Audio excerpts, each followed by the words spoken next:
আন্তর্জাতিক রাজনীতির একটা ধারা আছে, সেটা হচ্ছে বেইল আউট পলিসি।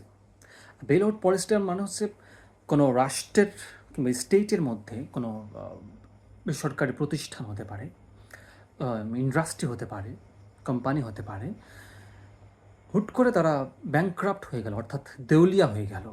সেই জায়গা থেকে রাষ্ট্রের একটা দায় থেকে যাচ্ছে, সেটা হচ্ছে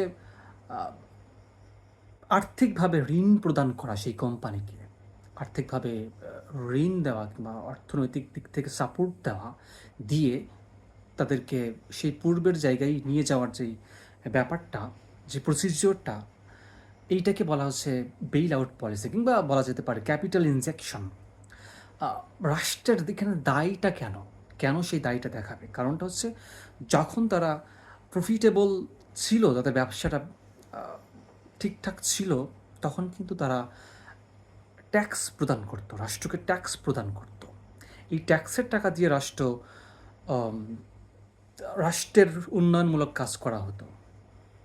এবং ওই কোম্পানিতে যখন সঠিকভাবে ঠিকঠাকভাবে চলছিল, তখন অজস্র মানুষ এমপ্লয় হিসেবে কাজ করছে, এবং তারা অর্থনৈতিক দিক থেকে সেই জায়গা থেকে সচ্ছলতা পেয়েছে। এবং এই সচ্ছলতা কিন্তু রাষ্ট্রের জন্য একটা সচ্ছলতা। সুতরাং যখন তারা ব্যাংক্রাফ্ট হলো, তখন এখানে রাষ্ট্রটাও কিন্তু ক্ষতিগ্রস্ত হচ্ছে। ওই সমস্ত মানুষগুলো কিন্তু আনএমপ্লয় হয়ে যাচ্ছে। সুতরাং এই জায়গা থেকে রাষ্ট্রের একটা দায়িত্ব থেকে যাচ্ছে। এটা যে শুধু কোম্পানির ক্ষেত্রে তা কিন্তু না, এটা একটা স্টেটের ক্ষেত্রেও হতে পারে, একটা রাষ্ট্রও ব্যাংক্রাফ্ট হতে পারে। তো এই জায়গা থেকে একটা অন্য রাষ্ট্র কিন্তু সিদ্ধান্ত নিতে পারে, একটা এই সিদ্ধান্ত নিতে পারে যে আমরা ঋণ প্রদান করে তাকে সাহায্য করা।